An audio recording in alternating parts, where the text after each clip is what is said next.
सुबह के 6 बजे होते हैं कि तभी नीतू अपने पति को उठाने की कोशिश करती है। अरे क्या होगा, आज संडे है, आज तो देर तक सोने दो।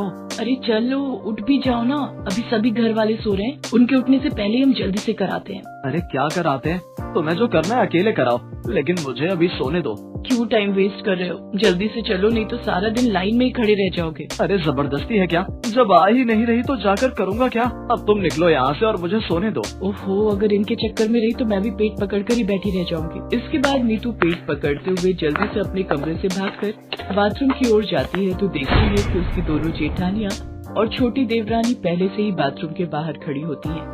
अरे यार, लेट हो गई, लगता है और जल्दी उठना चाहिए था। नीतू को देखकर उसकी देवरानी कहती है, आओ दीदी जल्दी से आकर लाइन में लग जाओ।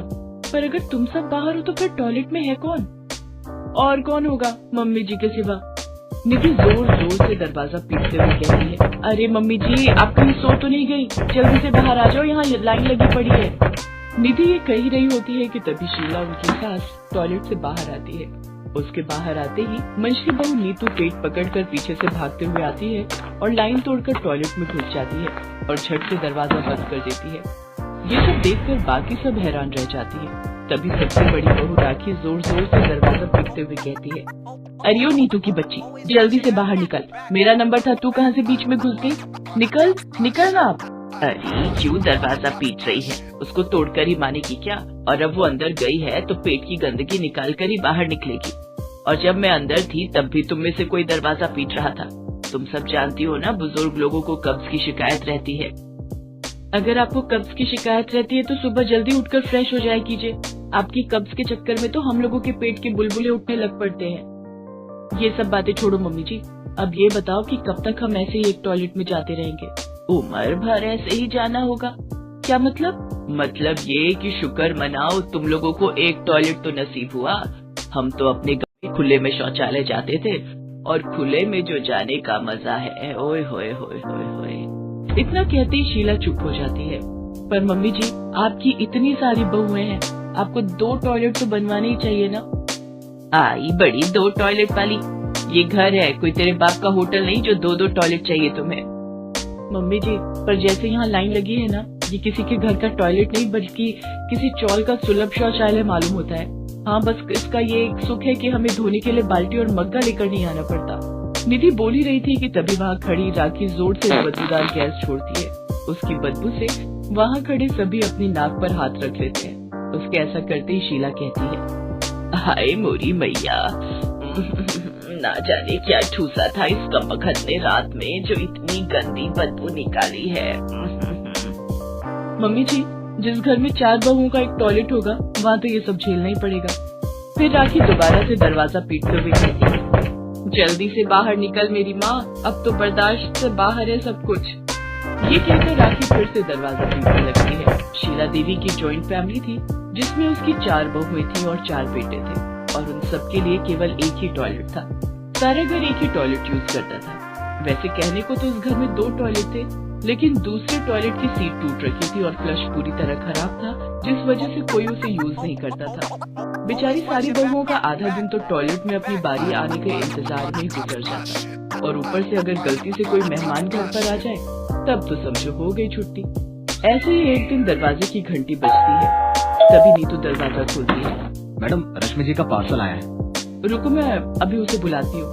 रश्मि, अरे ओ रश्मि, जल्दी आ, देख तेरा पार्सल आया है। आई दीदी। जी लीजिए। पार्सल देकर कुरियर बॉय वहाँ से जाने लगता है। तभी वो रुककर उन दोनों से कहता है, अगर आप बुरा ना मानो तो क्या मैं आपका टॉयलेट यूज कर सकता हूँ? लेकिन क्यों?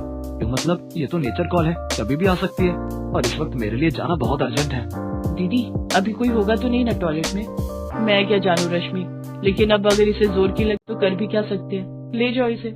रश्मि इसको टॉयलेट की तरफ लेकर जाती है, लेकिन जैसे ही कुरियर बॉय दरवाजा खोलने की कोशिश करता है तो वो अंदर से बंद होता है। इतने में अंदर से आवाज आती है, अब कौन है बे, कम से कम यहाँ तो चैन से बैठने दो, सुबह जाने नहीं देते, दिन में भी परेशान करके रखा है।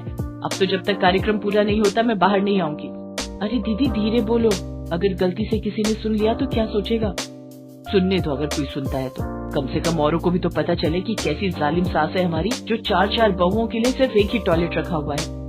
इसके बाद रश्मि उस आदमी से कहती है, जी माफ कीजिएगा लेकिन आपको थोड़ा वेट करना होगा। कोई बात नहीं जी, मुझे इनके जितनी इमरजेंसी भी नहीं है।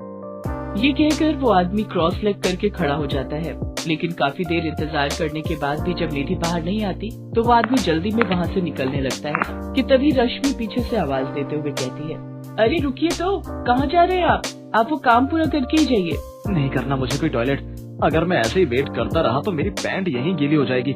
इससे तो अच्छा होगा मैं बस स्टैंड पर बने सुलभ शौचालय में चला जाऊं। ये कहकर वो आदमी वहाँ से भागता हुआ चला जाता है। रश्मि अपना सर पकड़कर बैठ जाती है। कुछ महीने ऐसे ही बीतते चले गए, लेकिन टॉयलेट की समस्या ज्यों की त्यों बनी रहती है। एक शाम जब शीला घूमने गई होती है तभी चारों बहुएं बैठकर रोज की इस परेशानी का हल ढूंढने के विषय में चर्चा करती हैं। हे भगवान, अब क्या दिन आ गए, हमारी जो सास की चुगलियां छोड़कर टॉयलेट के ऊपर चर्चा करने बैठे हैं हम। सब हमारी सासू माँ का किया धरा है। वो सब तो ठीक है, लेकिन अब ये सोचो कि कैसे हम अपनी सास को दूसरा टॉयलेट भी ठीक करने के लिए मनाएं। ऐसे तो मानने से रही, हमें कोई तरकीब सोचनी पड़ेगी जिससे सांप भी मर जाए और लाठी भी ना टूटे। वैसे मेरे पास एक आइडिया है, क्यों ना हम में से एक का पेट खराब कर दिया जाए, जिससे सारा दिन उसका टॉयलेट में ही बीते। फिर जब मम्मी जी को टॉयलेट यूज करने नहीं मिलेगा तभी उन्हें दूसरे टॉयलेट की अहमियत समझ में आएगी। वो तो ठीक है, पर किसका पेट खराब करे? तू अपना कर ले, मैं तेरे लिए जमाल गोटा लाई देती हूँ। वाह जी वाह, ये क्या बात हुई, मान न मान मैं तेरा मेहमान।